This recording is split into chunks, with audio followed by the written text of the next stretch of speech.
The clock works hard the whole day. Thank you.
Hi all, can you hear me? Yes, Anand. Okay. Yeah, yes, Anand, we can hear you. Okay, good. So let's start with the prayers. Om Ajnanatirandasya Jnananjana Shalakaya Chakshurunmilitam Yena Tasmai Shri Gurave Namaha. Shri Chaitanya Mano Bhishtam Sthapitam Yena Bhutale Swayam Rupa Kadamayam Dadati Swapadantikam Vandeham Shri Guru Shri Yuta Padakamalam Shri Gurum Vaishnavam Shri Rupam Sagrajata Sahagana Raghunatamitam Sadvaitam Savdutam Parijana Sahitam Krishna Chaitanya Devam Shri Radha Krishna Pada Sahagana Lagita Shri Vishakamatamsha Namo Vishnupadaya Krishna Presthaya Bhutale Shri Mate Bhakti Vedanta Swamini Namine Namaste Saraswati Devi Gauravani Prasharine Nirvishesh Shunyavadi Paschat Deshikarne Jai Shri Krishna Chaitanya Prabhu Nityananda Shri Advaita Gadadhara Shivasadi Gaur Bhaktarunda Hare Krishna Krishna Krishna Hare Hare Hare Rama Rama Rama Hare Hare Mukam Karoti Vachalam Pangum Langayate Girim Yatkapātamaham Vande Shri Guru Welcome all to this week's session. So today's topic is going to be overcoming fear. So that's what we'll discuss today. So we'll talk about what is fear, why does fear exist, what are different types of fear, and how do you overcome fear. So actually, fear is one thing which most of the people, or I would say all of the people in the world, actually go through. The variety or different types of fear, or the intensity with which we might go through the fear might be different, but all of us actually go through that. So let's look at some statistics which I just recently got to know. So statistically, people have done some research, and they've found that 65% of the fear actually doesn't come true. Whatever we fear, it doesn't actually come true. 12% of fear is due to past events. 13% of fear is of people that we can't change. For example, let's say your manager. Can't change the manager. I mean, most of the cases, but the fear is due to the manager. 6% of fear is not in our control. So if you sum this up, it's nearly 96%, right? So which means 96% of the fear. So I talked about 65% being not actually true, like it doesn't come true. 12% is past events, 13% is people we can't change, and 6% is things we can't control. So basically only 4% of fear gets true, but our focus on rectifying or trying to resolve the 96% is so much energy we are spending that we hardly get any time to think about the 4% of fear. Which means actually, if you talk it from a project management parlance, we are actually managing risk of the risks which doesn't occur. 96% of the risks don't occur, only 4% occur, whereas 96% of the risks do not occur, and we are actually spending our time, energy, and everything to actually manage that risk. And that's what this fear is. Also, recently, Times Magazine conducted a survey, and they said they were trying to find out what are the top 3 fears, and this was pretty interesting. So the first one was people are actually afraid of flying, right? Like flying on an airplane, or flying in a helicopter, or flying in a parachute, whatever, right? So people are actually afraid of flying. So that's the topmost fear people have. Second one is public speaking. So if you ask somebody to speak in a public of, let's say, 20, 50, 100 people, then they're actually very fearful. What am I going to speak? What will people think about me? And the third one is death. People are fearful of death. Although people might say, मृत्यु तो एक बार आना ही है, उसमें क्या है? But still people are fearful of that. And interestingly, if you look at it, the first one I said it is flying, aeroplane flying, but actually the accidents which happen in aeroplane are hardly any, right? Very, very less as compared to other road accidents or other accidents. So actually our whatever fear we actually have is it doesn't result in an accident, and whatever accidents we go through, probably people don't have fear of that, right? So it's very contradictory the way things happen. Also, somebody told me recently, I heard it in a lecture actually.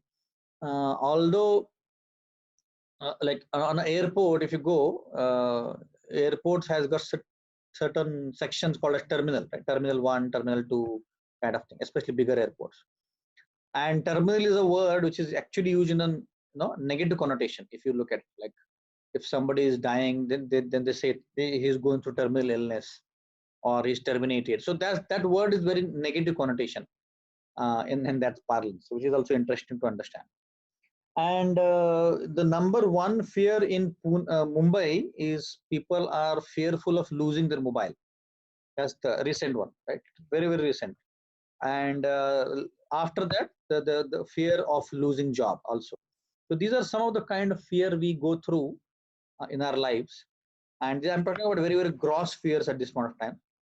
But as we go deeper, we'll obviously realize that our lives are actually, our lives go in vain of, silly things or silly fear, which actually doesn't actually matter in our life so much, right? Like somebody coined this abbreviation of fear, FEAR, false evidence appearing real. Like whenever you fear something, actually anything which may not happen or will not happen, actually we think it is going to happen, right? Also it is said fear is like a dark room where negatives are developed, which means it is actually very, very negative connotation.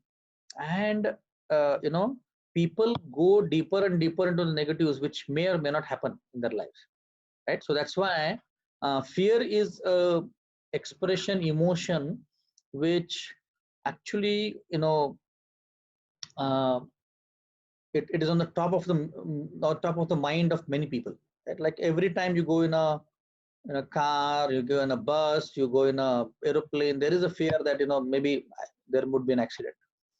Every time you walk into an office premise, you might people are afraid of job. Not maybe not all, but when you're talking to the client, especially in Indian people talking to non-Indian clients, they're fearful. If I say something, my client would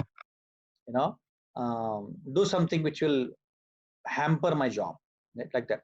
So that's why this world is also called as Vaikuntha. Sorry, Kunta.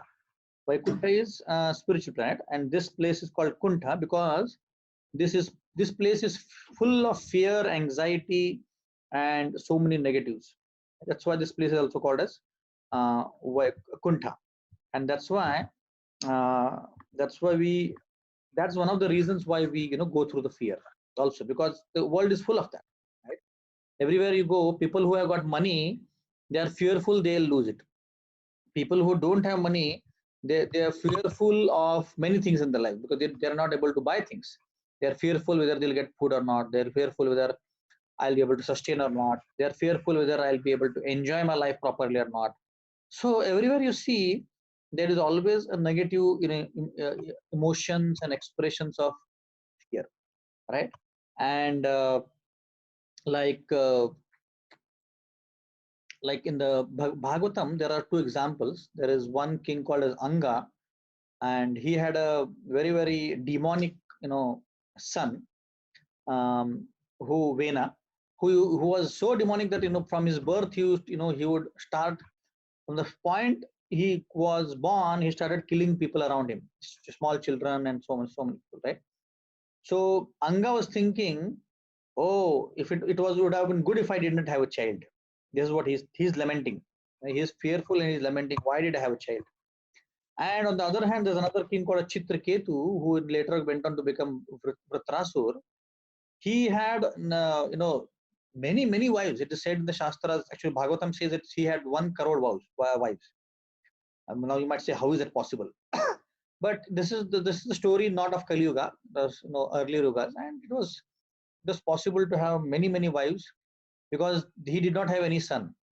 And Shastras use this terminology numbers to explain that he had many wives, right? So 1 crore means a big number, 10 million. And but his luck was such that he didn't have even one child, and he was lamenting, oh, I got so much opulence, I got so many wives, I got so much, such a big kingdom, but I don't have a child, right? So this particular water world is made for us to lament about something, to be about fearful about something, to always let us into into distress or negative connotation, right? So you might say this is very, very negative you're talking around, but I think this is the reality, right? If you are, the more we are thinking of enjoying in this world, right? The more we think I'll be able to find enjoyment in this world, the more we are actually illusioned, and the more we are actually going away from reality. So we need to be grounded on the fact that I cannot find enjoyment in this world, which is actually a fact. People are enjoying, they think they're enjoying. Like recently, I was giving a class in Pune, and one lady asked me, you say these things, but we see so many people actually enjoying. We don't think they are actually suffering. But so I gave her an analogy. If a pig, if you see a pig, the pig is rolling in the sewage, the pig is rolling in the garbage, and the pig is thinking I'm enjoying. But if you ask a person or a man to, go and take a bath in the sewage or roll in the mud or roll in the garbage, you will say, oh, yuck, I'm not going to do that, right? So for a pig's body or living entity in the pig, uh, their enjoyment is actually so gross and so lowest that for a human being that's not an enjoyment, right? Similarly, in that relation, when somebody enjoys in a material world in a gross sense, like for example, he goes for a movie or goes for a park or whatever it is, that material enjoyment is actually very very, very lowest level of enjoyment. When actually gets the highest enjoyment, which is the spiritual enjoyment, which is spiritual bliss, which is the original enjoyment, then for that for that person, the material enjoyment is, like the pig's enjoyment, the pig's enjoying in the sewage. So if you comparatively understand, then we really realize, oh, actually what I was enjoying was not really, enjoyment. Like for example, when we were small kids, we used to play with, matchboxes or the packets, cigarette packets, not the actual cigarettes, but the packets which contain cigarettes. So we used to collect them and play with that, or we used to play cricket.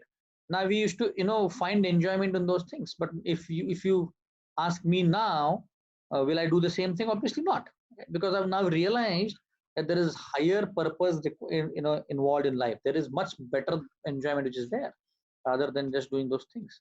Similarly, when one realizes the spiritual potency or the spiritual path, one understands कि नहीं बाबा, this इसमें कुछ enjoyment नहीं है. I'm actually not meant to do these things. There is much higher realm, higher enjoyment which I can get if I actually turn towards spirituality. So that's this thing. So there was a poem made by devotee. I'll just read it for you. As a rule, man is a fool. As a rule, man is a fool. When it is hot, he wants it cool. When it is cool, he wants it hot. Always wanting that which is not. Right? As a rule, man is a fool. When it is hot, he wants it cool. When it is cool, he wants it hot. Always wanting that which is not. People actually, people living on the and like for example, people living in London or people living in European countries, they always want to enjoy in they want to go in a onto country where there is sun. For example, they want to go to India, or they want to go to wherever the sunny days, right? They want to go on the beach, they want to tan their body. So they, where they are living, they want a different change, right? Similarly, if you ask Indians where do you want to go, they'll say, say maybe I want to go to Switzerland. Or by the way, Switzerland has got one of the topmost tourists as Indians and Chinese, right? So they want to go to Switzerland, and especially from a hot place, they want to go to a cold place. So a human being is always restless in terms of what he seeks. If he's in India, he wants to go to the US. If he's in US, he wants to go to some other country, right? So the human being is always restless and trying to find something. Because one thing is, obviously you're talking about fear here, but the tendency is coming from the point that the mind is tricking us to do these things, right? The root cause of all of this is mind. The mind is saying, oh, look, this is actually, you are doing so much hard work, we should enjoy. And it is also fearing, the fear is coming from the mind as well. So I'll quote a couple of examples and you'll understand what I'm saying. So mind, you can just, these examples will tell you how mind tricks, right? So long back, there was a movie which was screened called as Lawrence of Arabia. Now, I have not seen this movie, but I heard this recently. So in this movie, the entire movie revolves around the desert. And the entire screening of the movie is done in the desert, which means the entire 2 hours the people are going to watch the movie, they are actually taken through the desert. So in one winter when the movie was screened in Canada, which it was the harshest winter in Canada, which was about minus 21 degrees. So I think Sushant is in Canada now, so you can vouch whether it's that harsh or not. But it was very, very harsh, minus 21. And when people used to go and watch this,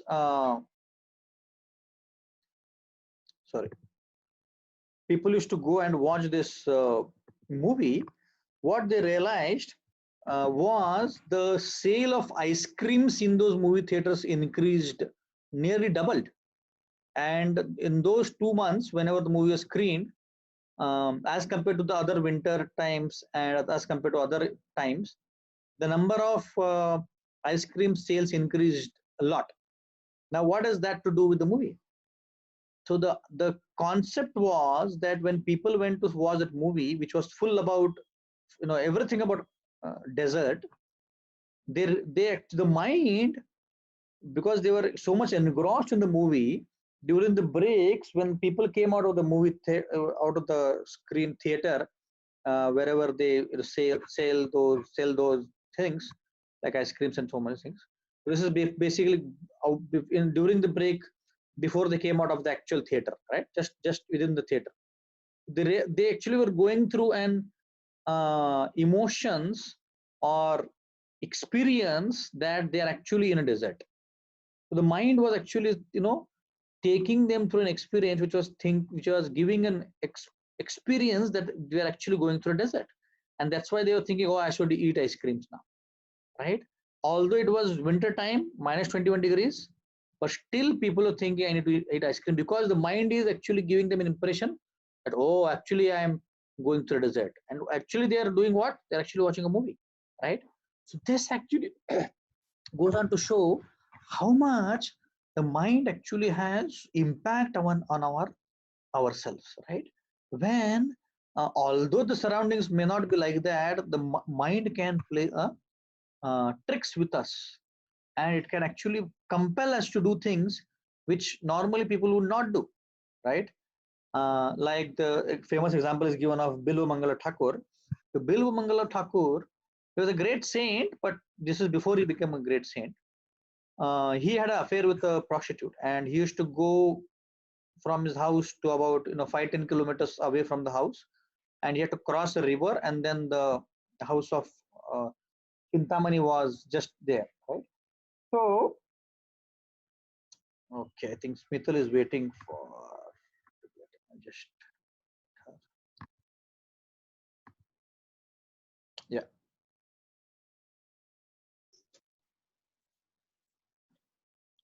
So Bilumangal Thakur used to frequently go and meet this prostitute named Chintamani, and the wife knew about this, but she couldn't do anything about it. So one time she committed suicide, saying there's no point in living when my husband doesn't want me to, right? Or doesn't actually look after me, whatever.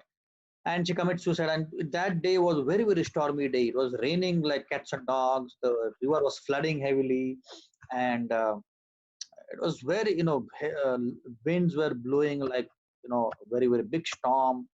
Nobody went outside their homes. Everybody was stuck in their homes, saying, oh, what a bad weather it is. It was night time, and Bilu Mangal Thakur wanted to go and as he used to do regularly, he wanted to go and meet Chintamani, right? So this desire came in his mind, and although it was raining, although it was so stormy day, still the mind did not, give up. Still the mind was saying, no, no, no, I want to go and meet. And um, then he came across this river, because he had to cross the river. Came across the river, and he couldn't find anything to float, because it was, the river was actually flooding. So then he found something. It was dark, so he found something which touched his body. So he actually entered the river, and he was nearly about to drown, but he found something to his hand to float. And then he took that object, and he whatever it was, he floated on that object and he crossed the river, and he threw that thing on the banks, and then he ran towards the home, and he ran and he saw all the gates of the home was locked. So he didn't know what to do. So he then realized there was um, an entrance through the wall. So he saw one rope was hanging in the wall. So he caught hold of the rope and he entered through the window and he jumped into the room where Chintamani was there. And she was shocked. She said, "What are you doing in such a terrible climate?" And he said, "Oh, I want to go and meet." So if you see what is happening, no sane person would actually go in that climate or weather, but Bilva Mangal Thakur went. And Chintamani then said, "How did you come here? Because I had closed all the doors and there was no way you could come." And he was shouting, but she was not responding because she couldn't hear. And he said, "There was a rope hanging through your wall, and through the window, and I caught hold of the rope." So he said, "Rope? I did not keep his rope." She was thinking she had kept the rope so that he could come in, but he did not. She said, "I did not do that." And then they went outside and they saw actually it was not a rope, but it was a snake. He had actually in such a, it was so dark he could not see it. He thought it's a rope, but it was a snake. He had such an intense desire that the mind was saying, "No, you have to go and meet." That he didn't actually listen to the intelligence. And then she said, "How did you cross the river? Because it was so heavily flooding. How did you swim?" And then he said, "I thought you had kept a boat for me or a wooden log for me, and I crossed the river using the wooden log." And she said, "No, I didn't do anything." So then in the morning, when they went outside and they saw, it was actually the dead body of Bilva Thakur's wife, Bilva Thakur's wife, that he had actually caught hold and he had used to actually cross the river. So from this, you can see she was shocked. Chintamani was shocked. She was saying, what eagerness, what intensity you got. If only you had such intensity to meet the Lord or worship the Lord, you would have actually been a different person. And that actually changed the entire course of life of Bilva Mangala Thakur, right? So what I'm trying to explain here is basically our mind actually plays a lot of trick in our lives. So wherever there is no reason for us to be fearful, it actually makes us fearful. Like one time, one person actually was bit by a snake and he was sleeping. But when he woke up by that pain, what he saw was a rat actually crossed the tree and he did not see the snake. And he thought, "Oh, it was just a rat." And he went about doing his own duty. And after a few days, the same person was sitting under the same bank of the tree or under the tree. And this time, the rat or something else actually, bit this person. And as soon as he woke up, he saw a snake passing by. And actually, the snake did not bite, but something else bit him. And he thought, "Oh, that snake has bit me." And because of the mental shock, he couldn't take it. He couldn't take it that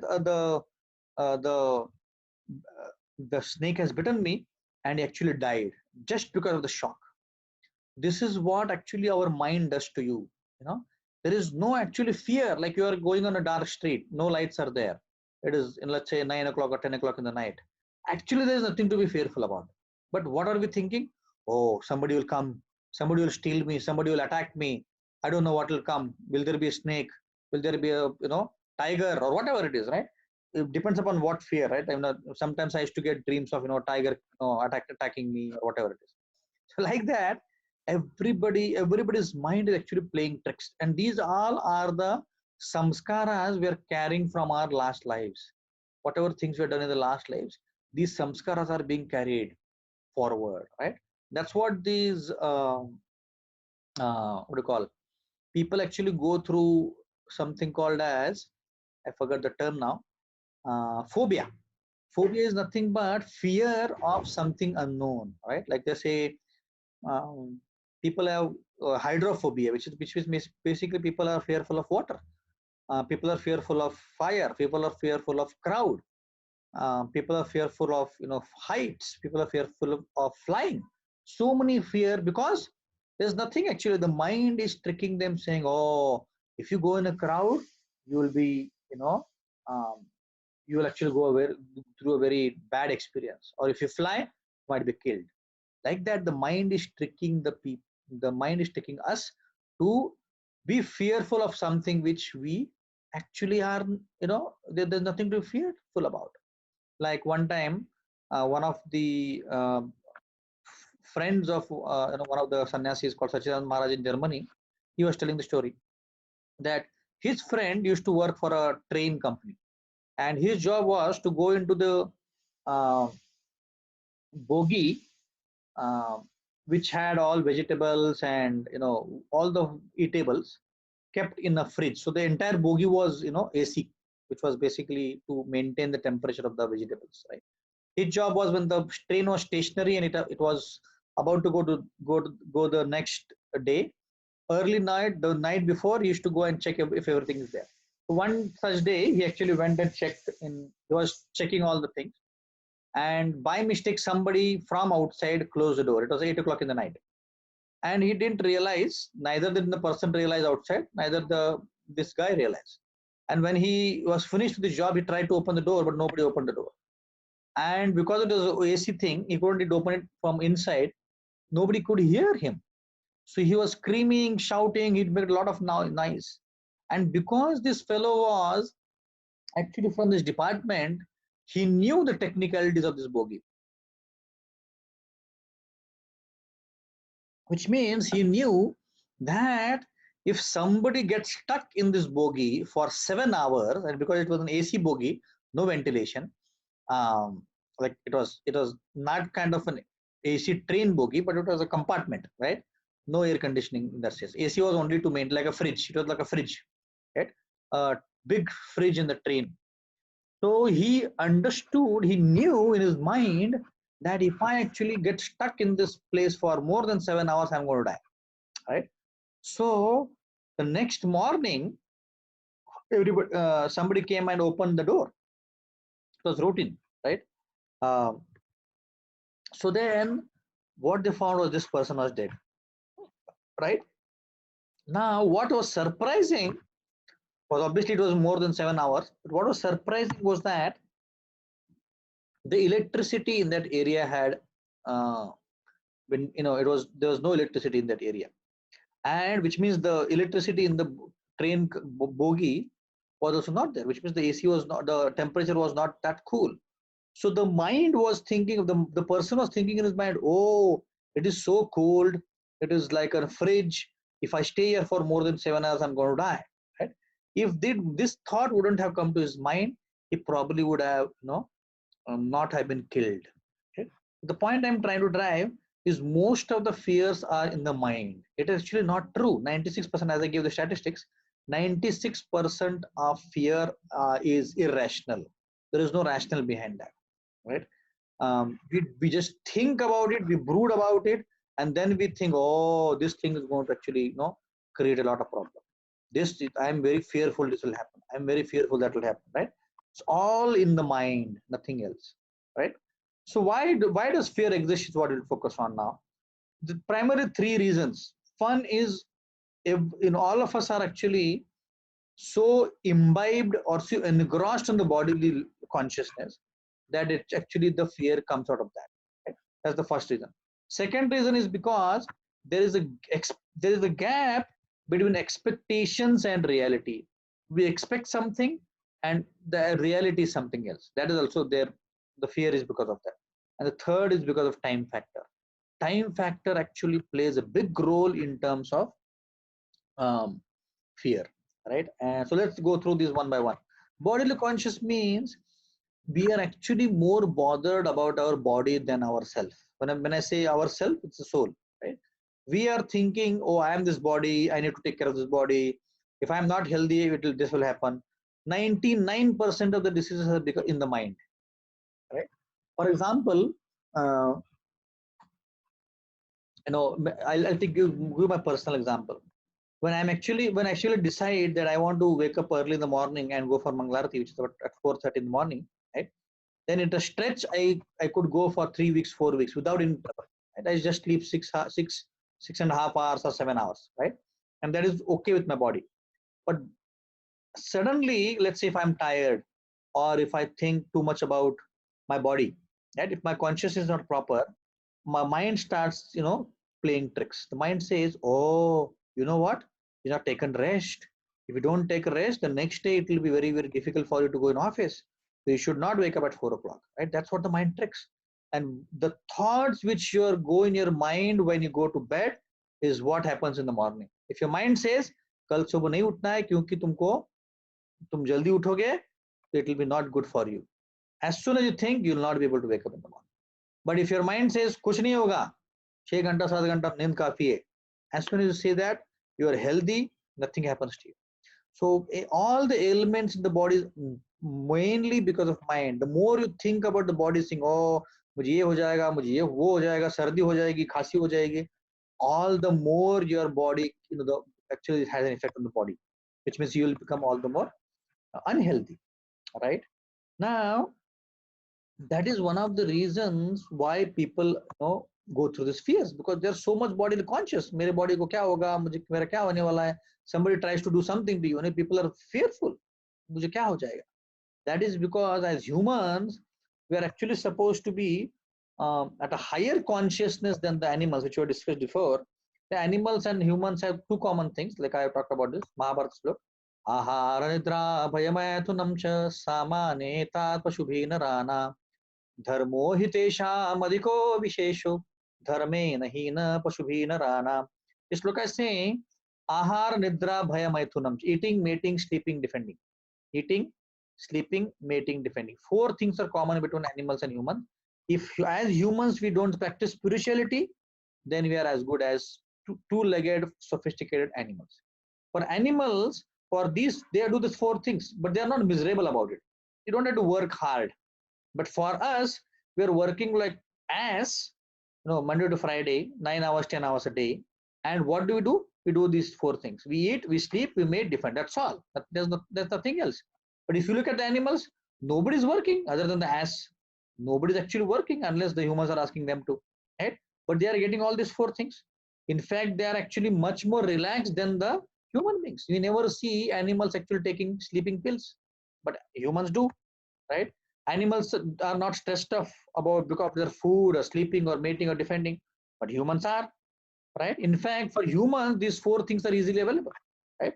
For example, for a dog, if the dog has to have intercourse with another female dog, there are so many other dogs that he doesn't get a peaceful union with another female, but not the case with humans. If humans are more socialized, humans are more sophisticated, right?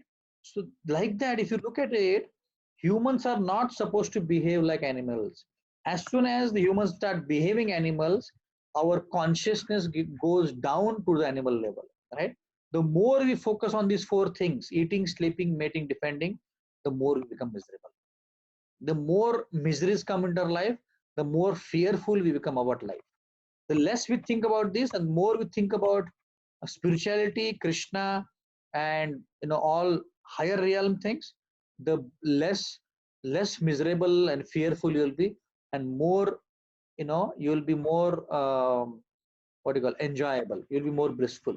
That's the reality, right? Like one sloka in Bhagavad Gita says, tesham avyakt asaktapi eshatam, basically saying that the one intelligent person understands that miseries in life are because of sense gratification. The more you try to enjoy, the more miseries you're going to get in life, right?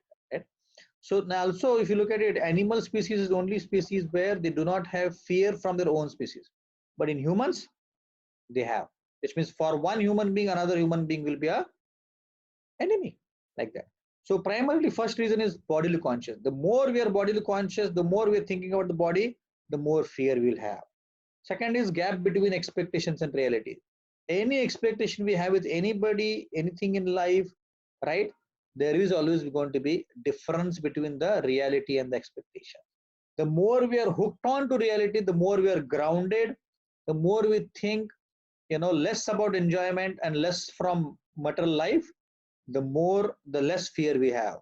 The more expectation we have from somebody, from some situations, from certain things, the more fear we will have of losing it and having go through the miseries. Right? So that's the second thing.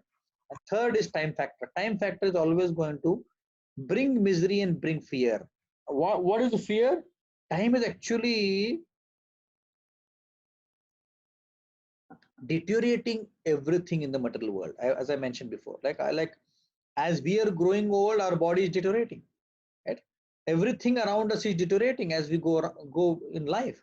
Like that, time factor is actually a very, very big factor, which is actually making us fearful about what is going to happen tomorrow. For example, one of the reasons people are fearful about time is the unknown part. They don't know what's going to happen. For example, you get a new job and you are about to join this company, right? You're fearful of what's going to happen, right? Because there's a lot of unknown, right? If a company goes through, like Cognizant is going through a lot of, reorganization, people are fearful because they are thinking, oh, because of the reorganization, maybe I might lose the job, maybe I might, not get promotion, maybe I'm not got get rise. So these things are because of the time factor. The time factor brings in a lot of uncertainty in our life, and that's why we actually become fearful. Like Muhammad Ali, when he was young, he was so famous that people, when he used to come in the ring,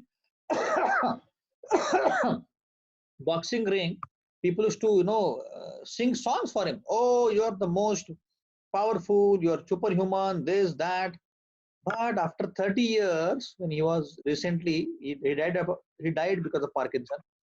But when the recent Olympics, he actually, ignited the torch, and he was hardly able to pick up the lamp. That's how life is. That's how time factor is. 30 years back, he was a champion.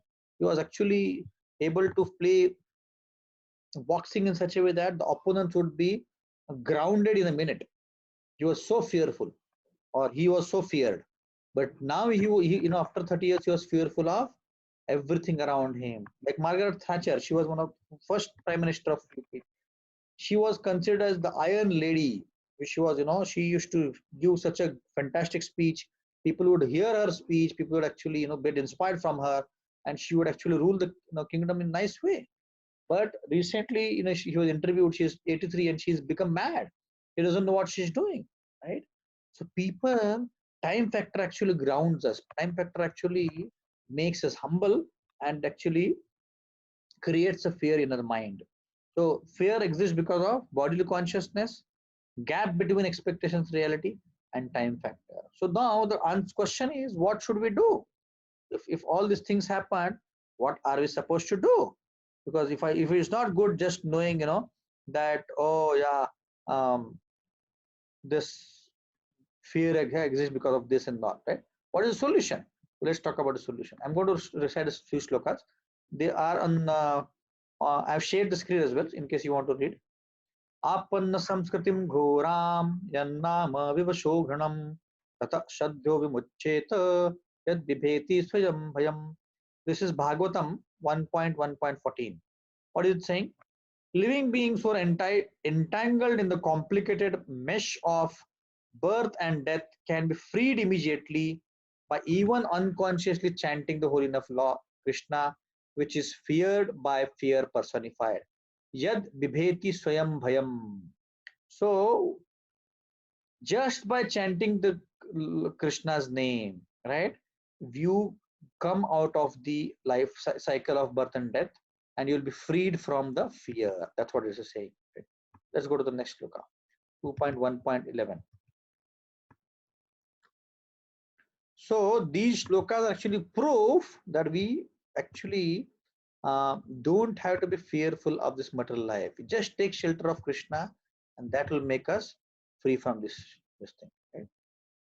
Etan nirvidyamananam ichchatam akuto bhayam yoginam nirpanirnitam harer namanukirtanam.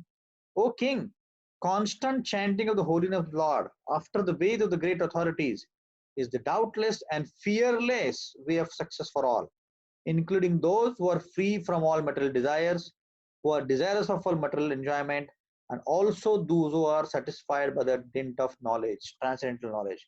Here you can see again, see the words Ichchatam akuto bhayam. Bhayam means again fear, right? It is saying just by chanting the name of the Lord and hearing from great authorities, fear will vanish from our life. In fact, it is said in Shastras, the original root cause of fear. We talked about three reasons primarily. There are many, but primary, the root cause of everything, of every fear, is because we are forgetful of Krishna, because we are forgetful of God. As soon as we start remembering God, the fear starts vanishing from our life. That's the reality, right? 2.1.5. Just go through a couple of more shlokas and then we'll finish. So you can see from the shlokas that actually the fear is coming because we are actually going, more and more away from Krishna. The more and more closer you go to Krishna, fear is going to go away. Tasmad Bharata Sarvatma Bhagavan Ishwaro Hari Shottavya Kirtitavyascha Smartavyascha Chittabhyam. O descendant of King Bharata, one who desires to be free from all miseries must hear about, glorify, and also remember the personality of Godhead, who is the super soul, the controller and savior from all miseries. You can see here, if you want to become free from all miseries, what are you supposed to do? Hear, glorify, remember God, remember Krishna. When you do that, then all the fear, including miseries, will go away. So that's why we talk about so much of chanting, so much of reading, because our fear is very, very, what they call is irrational. It is of no use, because fear is all because of our conditioning. We are actually conditioned to think of fear, and that is actually making us fearful. Actually, in reality, the fear is just a minute. In reality, the fear is not really helping us to be successful in life, be peaceful in life, right? So our ultimate aim should be to get rid of this fear for once and for all. Right? What is the point in living a petty life, being fearful of every small thing in life? ओ मेरे बच्चे का क्या होगा, ओ मेरा job का क्या होगा, ओ मुझे मेरा प्रमोशन का क्या होगा, ओ मेरे सैलरी मिलेगा कि नहीं, मुझे इंडिया में, like I remember 10-12 years back when I was in UK, there was something called a 90-10 rule, which means only 10% people could stay on site, 90% people has to come offshore. So I was there on site and I was thinking, oh, I don't know when they're going to send me offshore, I want to remain in UK. This is also on fear. So because there is no remembrance of Krishna, because there is no glorification, because we are not chanting properly, there is fear of every small thing, right? So we have to get, let's stop, worrying about these small things. Let's worry about the bigger aim of life, goal in life, and then get rid of fear from our lives. Okay. So we'll stop here. If there is any questions, we can take. Yeah, thanks, Vishant. No problem. Any questions or any thoughts? Don't be fearful to ask any question.